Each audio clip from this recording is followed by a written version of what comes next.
Hey everybody, Text for Shishu here, and today I'm reviewing a cheap knockoff system called the Power Joy. This was given to me as a Christmas gift many, many years ago. You know, you have that aunt or that relative that wants to buy you something related to your, hobbies or whatever.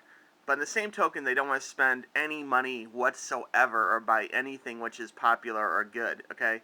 So anyway, this aunt, being addicted to the QVC shopping channel, purchased this Power Joy, which maybe they were talked into thinking it was cool. If you want the exact specs of the Power Joy, you can go to several other videos here. Just look up YouTube QVC selling NES cheap, and you'll see some other videos. Like I found one here with the ratings turned off. So this is almost a video response to that one. But anyway, so I got this Power Joy. And, I mean, I opened the gift, and it came in an ice box, I guess, and I opened it up, and I was like, oh, thanks.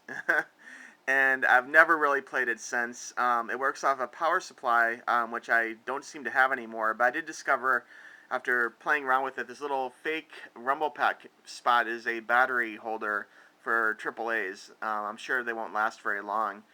The controller itself is kind of a, N64 knockoff controller.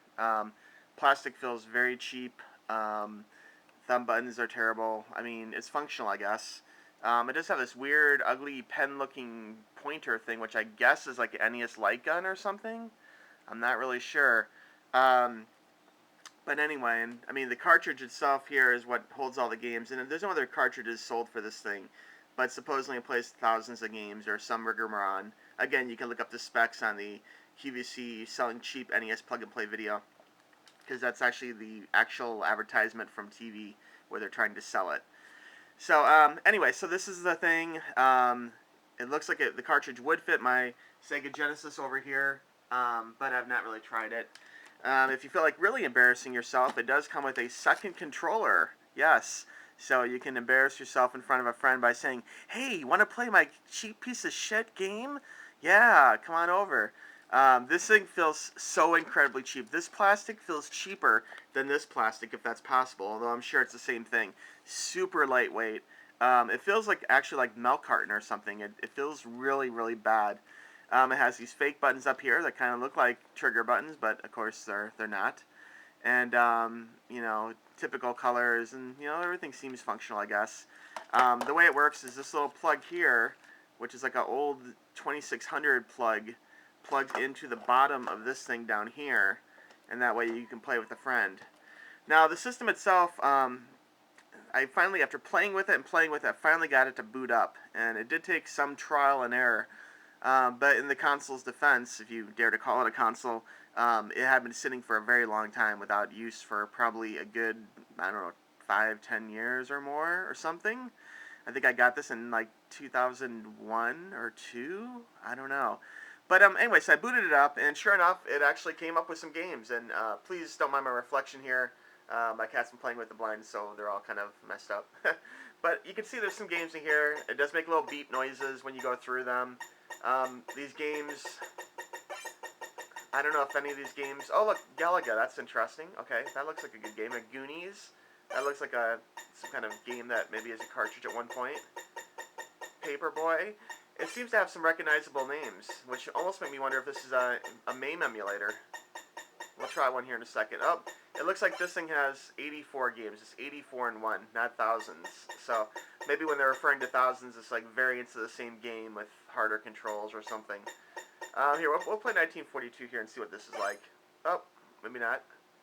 What terrible controls.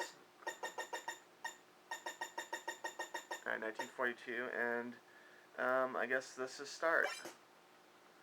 Okay, so that doesn't look too bad, really. Let's see what happens here.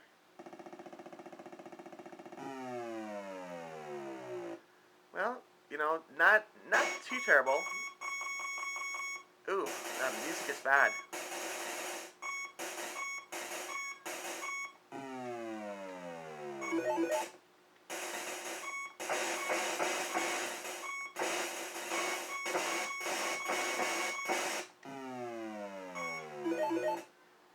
Alright, you know what? That wasn't as bad as it could have been. That was reasonable, I guess. Kind of, sort of. Here, we'll try one more. I think the only way of doing this is resetting it with like a flash reset. We'll try one more here and see if this little piece of junk can play something good. We'll try Galaga. Everyone seems to like Galaga, right? Alright, let's see here. Oh, maybe not. Spy versus Spy. Spoon? His Spoon a video game? Let's see here. Wrestling Wisdom Tank. Mappy. Joust. Oh yeah, let's try Joust.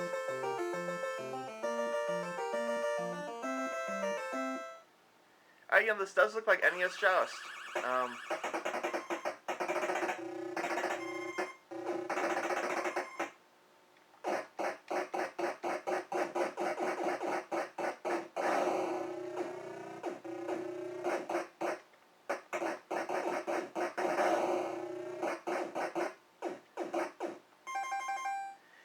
Okay, guys, so you can see, I guess it does pretty effectively play NES games. Assuming they are NES versions, I really can't tell. They're kind of blurry, and I don't see NES anywhere on them. So maybe they're just complete rip-off versions. But, you know what? It brought me a little bit of joy knowing that it wasn't quite as bad as I thought.